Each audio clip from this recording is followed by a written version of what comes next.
Hello everyone, welcome to my channel acquire zone. आज के session में हम डिस्कशन करेंगे ब्लड के बारे में। ब्लड यानी कि रुधिर।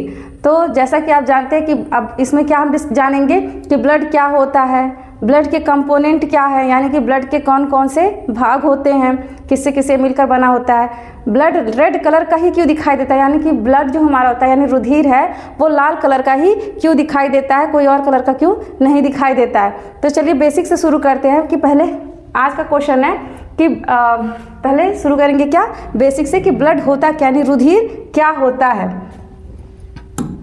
ब्लड क्या है यानी रुधिर क्या है? एक तरल पदार्थ है। क्या है? एक तरल पदार्थ है। आप देखते होंगे कि हमारे शरीर में क्या है, जो ये रुधिर हैं वो क्या होते हैं, पूरे बॉडी में इधर उधर आपको घूमते फिरते नजर आते होंगे। ठीक है, तो अगर बात करें कि ये तरल पदार्थ है, लेकिन ये कैसा तरल पदार्थ होता है, तो अगर बात करें रुधिर की, तो जो आपका रुधिर होता है अब ये क्या होता है, चाहे जैसे आप बात करें हीमोग्लोबिन की बात करें या ग्लूकोज की बात करें, या फिर कह सकते हैं भाई बहन के बीच का जो कनेक्शन होता है, या माँ बच्चे के बीच का कनेक्शन होता है, ये क्या करता है, सबका निर्माण करने का कार्य करता है। या फिर हम सिंपल भाषा में कह दें कि ये सबके बीच यानी कि हर एक पार्ट को क्या करता है, कनेक्ट करने का काम करता है। इसीलिए इसको कनेक्टिव टिश्यू भी बोला जाता है। यानी कि अगर हम इसका फुल डेफिनेशन दें कि ब्लड क्या है यानी रुधिर क्या है, तो कहेंगे यह क्या है, एक तरल संयोजी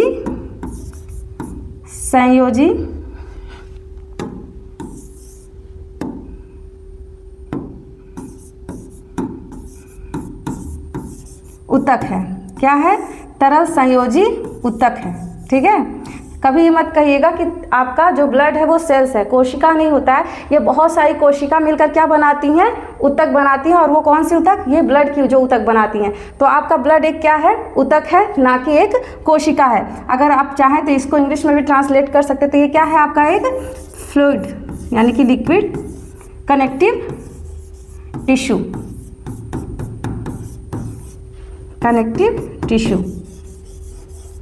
तो आपको पता चल गया होगा कि ब्लड क्या है। ब्लड आपका एक तरल संयोजी ऊतक है, या फिर क्या है, फ्लूइड कनेक्टिव टिश्यू होता है। ठीक है, अब देखिए आप हमेशा मेरे साथ नोट्स जरूर बनाते चलिएगा। आगे चलते हैं, अब अपने पॉइंट पर आते हैं। ठीक है, यानी कि अगर आप नोट करना चाहें तो आप यहाँ से क्या कर सकते हैं, नोट कर सकते हैं कि ब्लड क्या है। पहले जान लीजिए रुधिर क्या है, तो रुधिर एक तरल संयोजी ऊतक है, अभी मैंने बताया। फिर है मनुष्य में, पूछता है कि मनुष्य में कितना, यानी कि हमारा जो पूरा शरीर है हमको कितने ब्लड की ज़रूरत होती है, यानी कितने ब्लड की आवश्यकता होती है। तो जैसे मान लीजिए अगर आपको किसी को डोनेट करना है तो आपको पहले अपने पास कितना पर्याप्त होना चाहिए। तो जैसे तो कितना होता है, मनुष्य में 5 से 6 लीटर रुधिर होता है। ठीक है, अगर आपके पास इतना है तभी ना हम इसमें से चाहेंगे, आपको जितना भी डोनेट करना हो कर सकते हैं। लेकिन ऐसा नहीं है कि हम डोनेट कर देंगे तो हमारा ब्लड कम हो जाएगा, ऐसा नहीं है। फिर वो ब्लड क्या होता है, फिर से निर्माण होने लगता है। अब आप क्वेश्चन ये बनेगा कि ब्लड बनता कहाँ है। ठीक है, कि मान लीजिए हम किसी को रुधिर डोनेट कर दिए तो कहीं ना कहीं वो रुधिर बनता होगा ना। तो हमारे शरीर की जो अस्थि मज्जा है यानी बोन मैरो, उसमें क्या होता है, उसमें हमारा रुधिर बनता है। ठीक है, नेक्स्ट पॉइंट है रुधिर का अध्ययन। यानी कि जैसे हम हर एक चीज़ का अध्ययन करते हैं तो होता है ना कि जैसे जीव का अध्ययन कर रहे हैं तो आपका जंतु विज्ञान हो जाता है, वनस्पति विज्ञान, पेड़ पौधों का। तो वैसे अगर हमको रुधिर का यानी ब्लड का हमको अगर अध्ययन करना हो तो उसके अध्ययन को क्या बोलते हैं, तो उसको बोलते हैं हीमेटोलॉजी। हिम से याद कर लीजिएगा कि जैसे जो हमारा रेड ब्लड सेल है यानी RBC, उसमें क्या पाया जाता है, आपका हीमोग्लोबिन। ठीक है, हीमोग्लोबिन पाया जाता है। तो क्योंकि हमारे शरीर का कलर भी जो होता है रेड, मतलब ब्लड का जो कलर होता है वो भी क्या होता है, रेड होता है। किसके कारण? हीमोग्लोबिन के कारण। उसी से ही इसका टर्म लिया गया है हीमेटोलॉजी। लॉजी जानते ही हैं कि अध्ययन, तो यानी कि रुधिर के अध्ययन को क्या बोलेंगे, हीमेटोलॉजी। आप लोग जो भी है यहीं से ही सारे क्वेश्चन का आंसर याद करते हुए चलिएगा। ठीक है, और यकीनन इससे बाहर कोई भी कॉम्पिटिटिव एग्जाम होते हैं तो इससे ज़्यादा कोई क्वेश्चन नहीं आते हैं, तो इसलिए आप लोग इसको ज़रूर नोट डाउन कर लीजिएगा।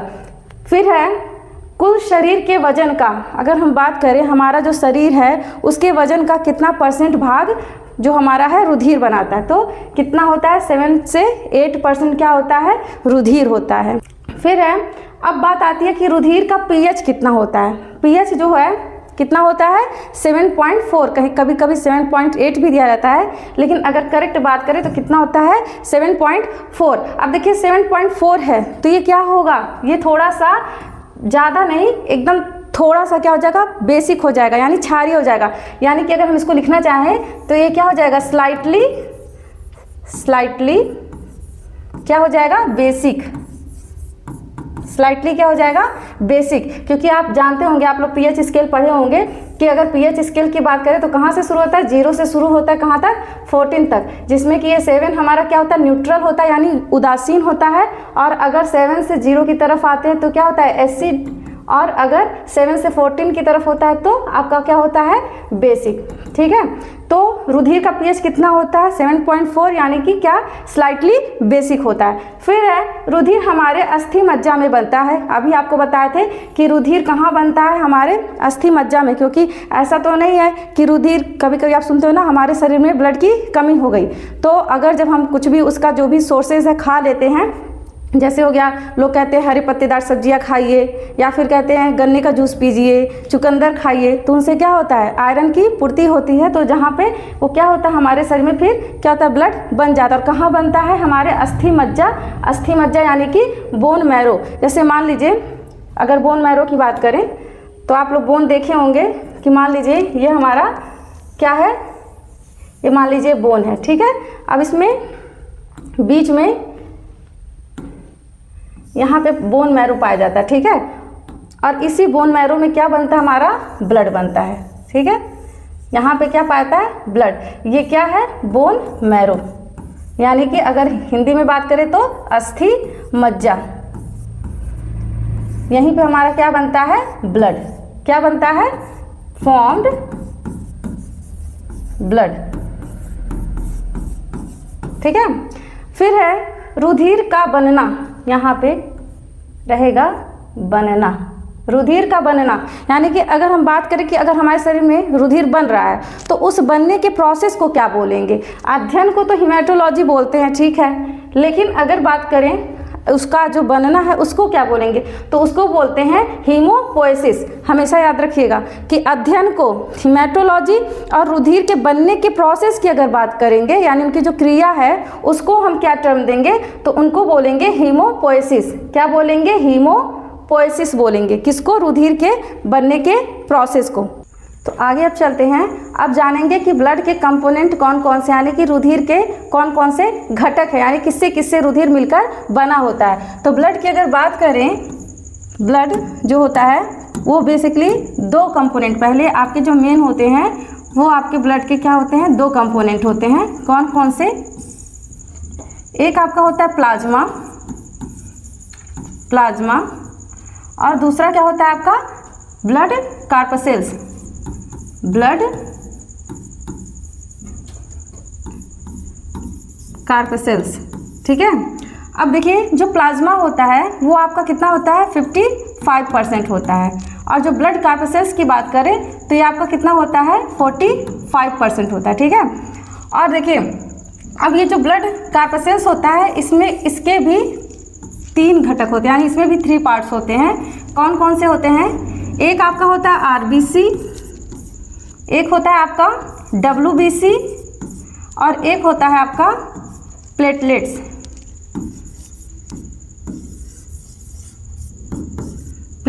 ठीक है। अब देखिए जो आपका ये 45% जो ब्लड कार्पसेल्स है, इसमें से अगर आप पूछेंगे कि मैम इसमें अगर ये 45% है तो इनका परसेंटेज कितना होगा, तो इसमें जो आरबीसी हैं ये कितने होते हैं, आरबीसी यानी कि रेड ब्लड सेल्स, या फिर कह सकते हैं लाल रुधिर कणिका, ये श्वेत रुधिर कणिका, और वो आपके प्लेटलेट्स हैं।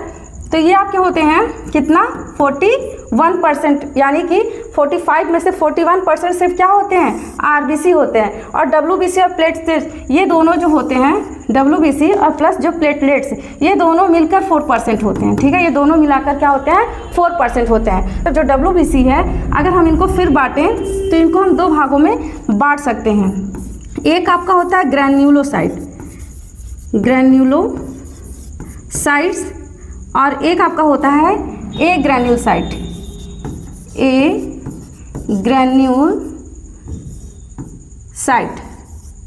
ठीक है। अब जो ग्रैन्यूल साइट होते हैं, यानी ग्रैन्यूलो बोलिए चाहे ग्रैन्यूल बोलिए, इसके भी क्या होते हैं, 3 पार्ट होते हैं। 3 पार्ट कौन कौन से होते हैं? एक आपका होता है पहला न्यूट्रोफिल। क्या होता है? न्यूट्रोफिल। कभी कभी क्वेश्चन पूछ लेता है कि न्यूट्रोफिल किसका पार्ट है, डब्ल्यूबीसी में होता है या आपका आरबीसी का है या प्लेटलेट्स का है? तो किसका होता है ये न्यूट्रोफिल? आपका जो होता है डब्ल्यूबीसी का। दूसरा होता है आपका इओजिनोफिल, इओजिनोफिल, ठीक है। और आपका लास्ट इसका होता है तीसरा बेसोफिल। क्या होता है? बेसोफिल। इनको हिंदी चाहे इंग्लिश में यही बोलते हैं, इसीलिए आप लिखना चाहे तो लिख लीजिए। ये न्यूट्रोफिल है, ये यूजिनोफिल है, और ये आपके तीसरे जो हैं वो क्या होते हैं? बेसोफिल। अब जो आपके ए ग्रेन्युलोसाइट जो होते हैं उनको भी 2 भागों में डिवाइड किया गया है। तो आपका एक होता है लिम्फोसाइट्स, लिम्फोसाइट्स,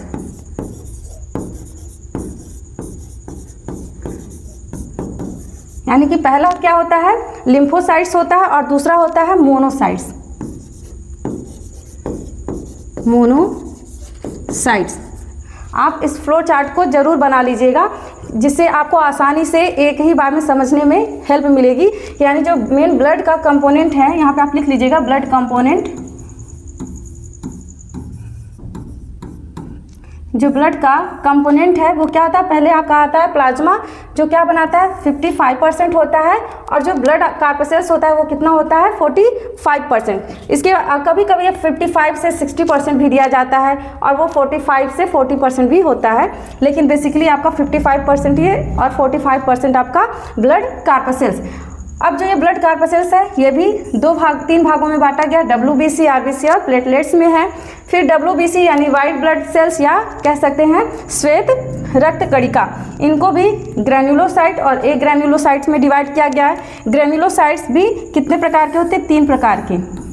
क्या होता है? न्यूट्रोफिल्स, इओजिनोफिल्स और बेसोफिल्स। और आपके जो ए ग्रैन्युलोसाइट्स है वो लिम्फोसाइट्स और मोनोसाइट्स होते हैं।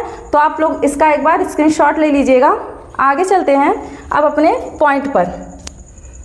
इससे रिलेटेड जो आपके क्या है क्वेश्चन है या फिर क्या है नोट्स हैं, तो नोट्स में आप लिखेंगे क्या है? रुधिर के कंपोनेंट, या फिर कह सकते हैं कंपोनेंट ऑफ ब्लड।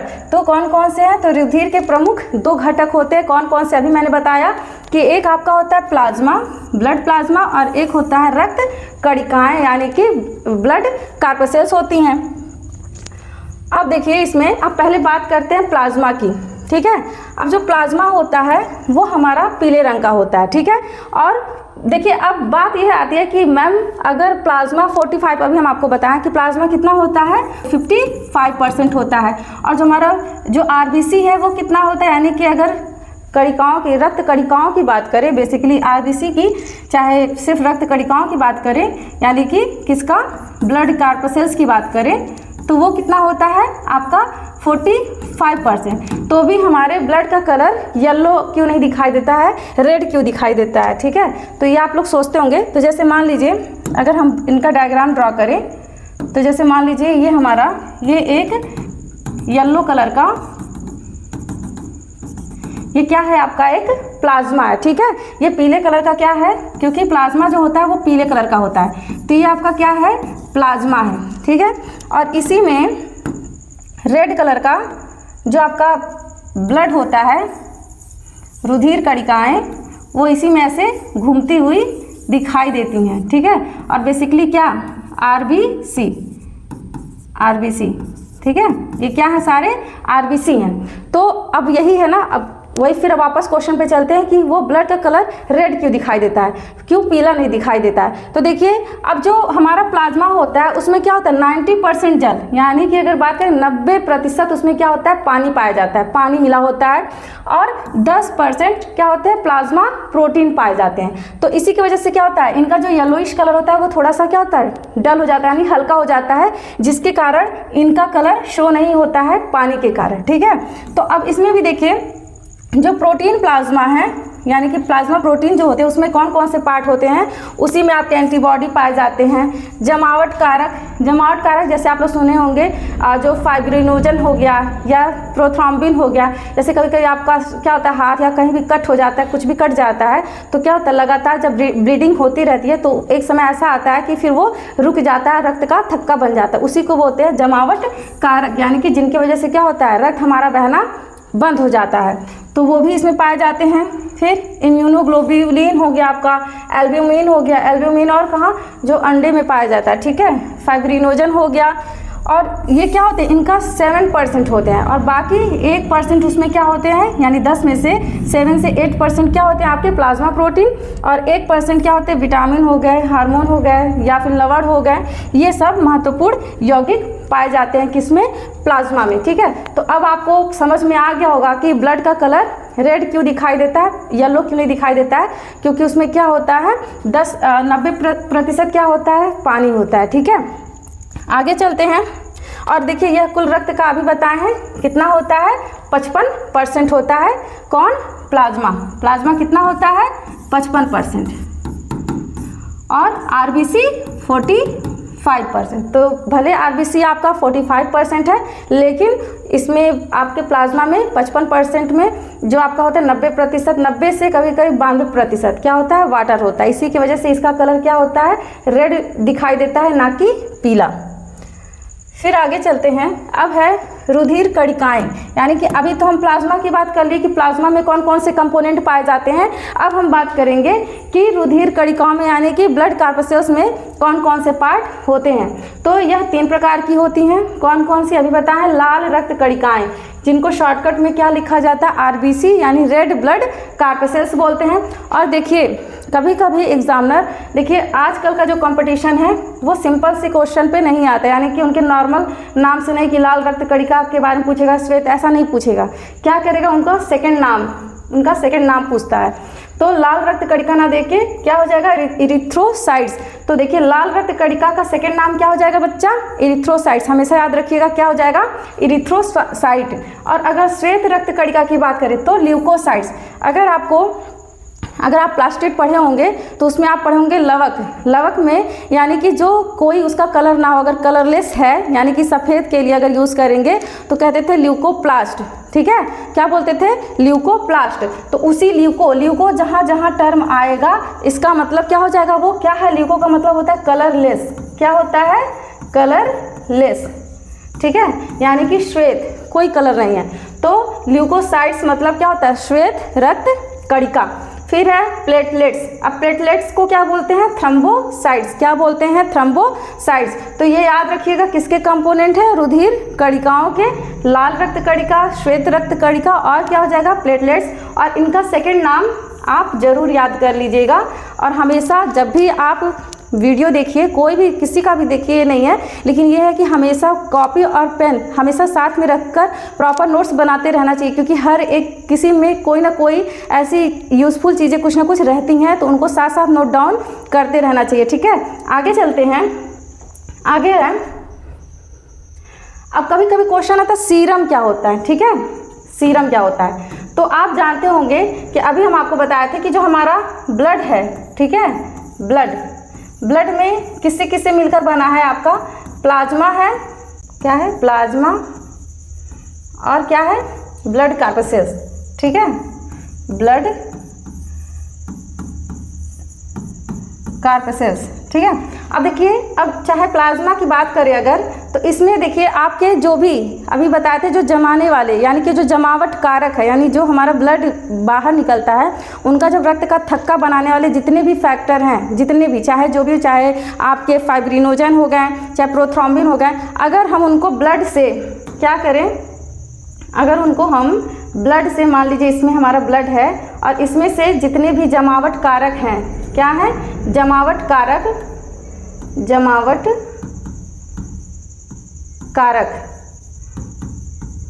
उनको क्या कर दें, बाहर निकाल दें, और उसमें बाकी जो भी बचते हैं, उसमें बाकी जो बचे हुए पार्ट हैं वही हमारे क्या होते हैं, सीरम। क्या होते हैं, सीरम। तो याद रखिएगा सीरम क्या होता है, तो सीरम वो होता है कि रक्त में सीरम वह घटक है जिसमें रक्त कोशिकाओं और थक्का जमाने वाले कारकों को, यानी कि रक्त की जो कोशिका और कौन सी कोशिका, जो रक्त का थक्का बनाने वाले कारक होते हैं, उनको पूर्ण रूप से क्या होता है, अभाव होता है। यानी कि जो जमावट कारक है उनको क्या कर देंगे, इसमें से रिमूव कर देंगे, किसमें से, ब्लड में से। तो वो क्या टर्म हो जाएगा, उसको बोलते हैं सीरम। ठीक है, आगे चलते हैं। अब आ गया, अब इसमें अब सबके बारे में एक एक करके हम डिटेल में जानेंगे। तो हम सबसे पहले क्या जान गए कि ब्लड के कंपोनेंट क्या हैं। ठीक है, अब ब्लड कंपोनेंट में प्लाज्मा के बारे में जान गए कि प्लाज्मा में क्या क्या पाया जाता है। फिर उसके बाद से हम लोग ब्लड कार्पसेल्स के बारे में पढ़े। ब्लड कार्पसेल्स में आपके आरबीसी, डब्ल्यूबीसी और प्लेटलेट्स थे। अब इसमें से हम पहले किसके बारे में जानेंगे, आरबीसी यानी कि लाल रुधिर कणिका। ठीक है, अब देखिए, अभी हम आपको बताए हैं कि लाल रुधिर कणिका को क्या बोलते हैं, इरिथ्रोसाइट्स। इसको क्या कहते हैं, इसको इरिथ्रोसाइट्स भी कहते हैं, इरिथ्रोसाइट्स। ठीक है, यह लाल अस्थि मज्जा में बनता है, क्योंकि अभी आपको बताए थे ये बोन मैरो में बनता है। तो बोन मैरो भी दो भागों में होता है, एक आपका होता है रेड बोन मैरो यानी लाल अस्थि मज्जा, एक ही होता है येलो बोन मैरो जो पीला अस्थि मज्जा होता है। तो ये किस में बनता है, लाल अस्थि मज्जा में बनता है। फिर है स्तनधारी के आरबीसी में न्यूक्लियस अनुपस्थित होता है। तो स्तनधारी के, लेकिन किस स्तनधारी, अगर वो यंग वन है तो उसमें नहीं, अगर मैच्योर की बात करें, यानी कि अगर वो मैच्योर हो गए हैं, मैच्योर बोले या फिर जो भी वयस्क हैं, उनमें क्या होता है, उनके आरबीसी में न्यूक्लियस नहीं पाया जाता है। ये हमेशा नोट कर लीजिएगा, बहुत इंपॉर्टेंट पॉइंट है, क्योंकि पूछता है कि न्यूक्लियस कहाँ नहीं पाया जाता है। तो जो मैच्योर आपके स्तनधारी हैं यानी वयस्क जो होते हैं, उनमें क्या होता है, न्यूक्लियस एब्सेंट होता है आरबीसी में। उसके बाद, लेकिन अब देखिए, कोई भी चीज़ें इस धरती पे बिना अपवाद के तो होती नहीं है। तो उसमें से दो अपवाद हैं, ऊँट और लामा। जो कैमल, ऊँट यानी कैमल, लामा, लामा ही लिखते हैं, LAMMA। ठीक है, लामा, इनमें क्या होता है, आरबीसी, ये भी क्या है, स्तनधारी हैं, लेकिन इनमें क्या होता है, इसमें आपका केंद्रक क्या होता है, उपस्थित होता है। तो हमेशा इस पॉइंट को जरूर नोट डाउन कर लीजिएगा, क्योंकि एग्जामिनर को एक्सेप्शन ज़्यादा पसंद आते हैं। ठीक है, नॉर्मल क्वेश्चन छोड़ के वो एक्सेप्शन को ज़्यादा पूछता है, यानी कि अपवाद क्या है उनके बारे में उनको ज़्यादा वो फोकस करते हैं। तो हमेशा याद रखिएगा, जो हमारे मैच्योर एडल्ट जो भी होते हैं उनके में क्या होता है, उनके आरबीसी में क्या होता है, न्यूक्लियस यानी केंद्रक क्या होता है, एब्सेंट होता है यानी अनुपस्थित होता है।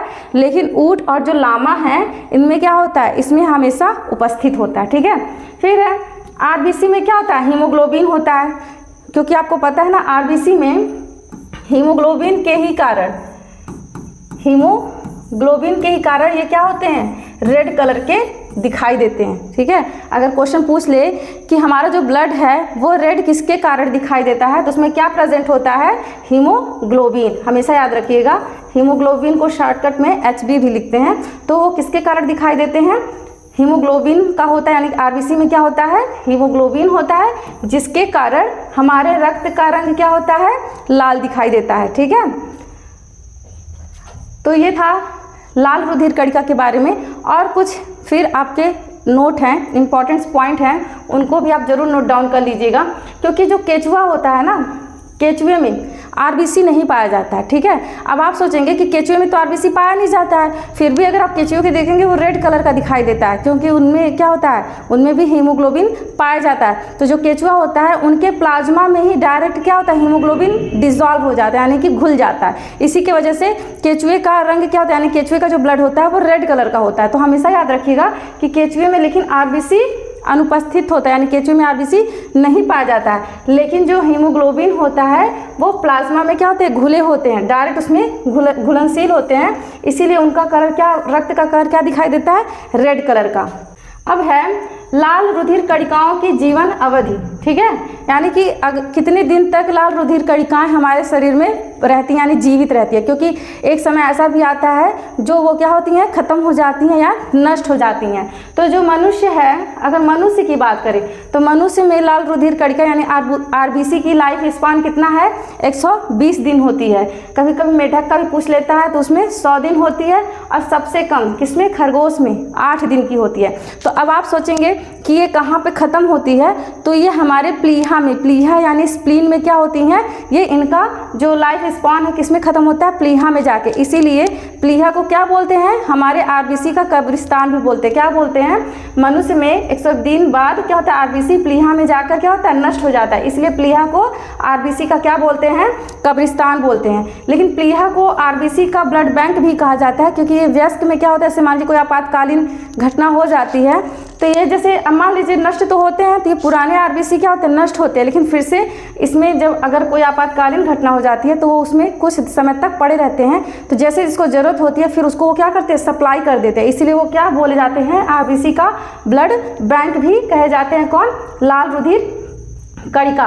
तो आज हम लाल रुधिर कणिका यानी कि आरबीसी तक जान लिए हैं, उनसे रिलेटेड जो भी आपके थियरी थे। आगे चलते हैं, अब है लाल रुधिर कणिका के कार्य क्या है, ठीक है, यानी कि इनका क्या काम है। तो इनका मेनली काम होता है ट्रांसपोर्टेशन का, ठीक है, चाहे वो हमारे खनिज लवण का ट्रांसपोर्टेशन करें, चाहे हमारे ऑक्सीजन को सप्लाई करें हमारे पूरे बॉडी में, ठीक है, या कार्बन डाइऑक्साइड को बाहर निकालने में हेल्प करते हैं। ये सारे कार्य कौन करते हैं, रेड ब्लड सेल्स करते हैं। तो ये कह रहा है कि शरीर के ऊतक तक ऑक्सीजन पहुंचाती है, क्या करती है, हमारे जो शरीर के अन्य टिश्यू होते हैं वहां तक वो क्या करती है, ऑक्सीजन सप्लाई करती है। और क्या करती है, फेफड़ों में कार्बन डाइऑक्साइड छोड़ती है कि जिससे वो फिर क्या हो जाए, बाहर आ जाए और हम आसानी से क्या करें, सांस ले सकते हैं या फिर छोड़ सकते हैं, ठीक है। अब है नेक्स्ट है आपकी आरबीसी से संबंधित कुछ बीमारियां हैं जो आरबीसी की वजह से होती हैं। अब ये नहीं कि उनकी वजह से होती हैं, जैसे आरबीसी अधिक हो गया या आरबीसी कम हो गया, तो किसके वजह से कौन सी बीमारियां होती हैं, तो उनके बारे में जानते हैं। तो जब भी देखिए आरबीसी में अगर हीमोग्लोबिन की कमी हो तो वो क्या होगा, तो एनीमिया होता है। क्या डिजीज़ होता है, एनीमिया। हमेशा ध्यान रखिएगा कि अगर हीमोग्लोबिन की बात करेगा तो हम हमेशा बोलेंगे एनीमिया, ठीक है। वैसे एनीमिया और भी मतलब विटामिन B12 हो गया, B6 हो गया, उनकी भी कमी से भी होता है। लेकिन बेसिकली अगर इसमें बात करें, ब्लड की बात करें, तो अगर हीमोग्लोबिन की कमी से क्या होगा, एनीमिया। लेकिन अगर लाल रक्त कणिका की कमी यानी अगर आरबीसी, अगर क्वेश्चन देखिए हमेशा ध्यान रखिएगा, दोनों में डिफरेंसेस हैं। ये हीमोग्लोबिन है, ये आरबीसी है, याद रखिएगा। अगर आरबीसी की कमी से बोलेगा तो उसको बोलेंगे क्या, इरिथ्रोसाइटोपेनिया। क्या बोलेंगे, इरिथ्रोसाइटोपेनिया। भूलिएगा मत, ये नहीं कि अब लाल रुधिर कणिका दे दिया और एनीमिया हम टिक कर दिया, ऐसा कभी मत करिएगा। लाल रुधिर कणिका की कमी से हमेशा क्या होता है, इरिथ्रोसाइटोपेनिया। हाँ ऑप्शन में नहीं है तो अलग की बात है, लेकिन वैसे ये ऑप्शन में रहता है। तो लेकिन अब ये नहीं है कि मान लीजिए हम बहुत सारे क्या किए, आयरन की चीज़ें खा लिए और हमारे शरीर में क्या हो गया, ब्लड की मात्रा यानी आरबीसी या फिर क्या हीमोग्लोबिन की मात्रा बहुत ज़्यादा हो गया। क्योंकि आपको पता है ना, हर एक चीज़ की कमी या अधिकता दोनों हमारे शरीर के लिए क्या होते हैं, हानिकारक होते हैं। तो अगर अब आप सोचेंगे कि आरबीसी की अधिकता से भी कोई बीमारी होती है, तो हाँ बिल्कुल होती है। क्या होती है कि अगर आरबीसी की अधिकता हो गई तो उसको कौन सी डिजीज़ होगी, उसको क्या बोलेंगे, पॉलीसाइथीमिया। क्या बोलेंगे, पॉलीसाइथीमिया। तो याद रखिएगा, हीमोग्लोबिन की बात करेगा तो एनीमिया, और लाल रक्त कणिका की बात करें तो आपकी इरिथ्रोसाइटोपेनिया, और अगर आरबीसी की अधिकता की बात करें तो पॉलीसाइथीमिया, ठीक है। तो आज के वीडियो में हम क्या क्या जान लिए हैं, आज के वीडियो में हम लोग पहले ब्लड किसे कहते हैं वो हम जान लिए, उसके कंपोनेंट के बारे में जान लिए। अब फिर उसके ऐसे कंपोनेंट में भी हम प्लाज्मा के बारे में भी पढ़ लिए, और क्या पढ़ लिए, आरबीसी के बारे में। और आरबीसी की कमी से या फिर आरबीसी की अधिकता से या फिर उनका हीमोग्लोबिन से कौन सी डिजीज़ होती है उसके बारे में हम डिस्कशन कर लिए। तो ये हमारा आज का वीडियो का ये पार्ट फर्स्ट था। बाकी के इसके जो कंटिन्यू जो टॉपिक अभी बचे हैं आपके, WBC बचे हुए हैं, प्लेटलेट्स बचे हैं, तो और ये ब्लड ग्रुप बचे हैं, ये सब हम आपको आगे के पार्ट में यानी कि सेकंड पार्ट में क्या करेंगे, कवर करा देंगे। तो आज के सेशन में बस इतना ही। हमारे चैनल को आप लोग लाइक सब्सक्राइब करना ना भूलें। Thank you.